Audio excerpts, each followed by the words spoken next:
இங்கே பாருங்க, ஒரு போதகரிடம் ஒரு சகோதரி போய் கேட்குறாங்க, பாஸ்டர், எங்கள் வீட்டில் எங்கள் சொந்தக்காரங்க ஒரு பொண்ணுக்கு ஒரு ஃபங்க்ஷன் நடக்குது பாஸ்டர். அந்த ஃபங்க்ஷன் நாங்கள் போயே ஆகணும். முக்கியமாக அங்கே கர்த்தரை நேசிக்கிற பிள்ளைங்க யாரும் அங்கே வரமாட்டாங்க.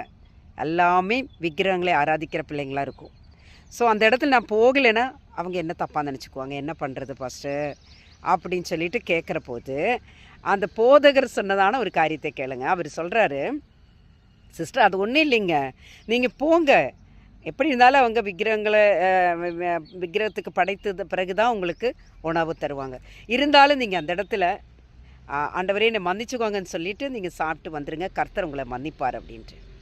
இந்த நாளில் உங்களுக்கு ஒரே ஒரு விஷயத்தை ஞாபகப்படுத்துகிறேன். தேவன் அருவருப்படுகிறதான ஒரு காரியம் விக்கிரக ஆராதனை, பொல்லாத பாவம். இன்னைக்கு எத்தனையோ பேருக்கு இந்த பாவத்திலிருந்து விடுபட முடியவே முடியாதுங்க. அப்படி இப்படின்னு ஒவ்வொரு ஃபங்க்ஷனுகள் வந்து கொண்டு தான் இருக்கும். ஆனால் கர்த்தரிட பிள்ளைங்கள் மற்றவர்களிடமிருந்து வேறுபட்ட ஒரு அனுபவம் இருக்க வேண்டும் என்பதை இந்த நாளில் உங்களுக்கு அறிவிக்கிறேன்.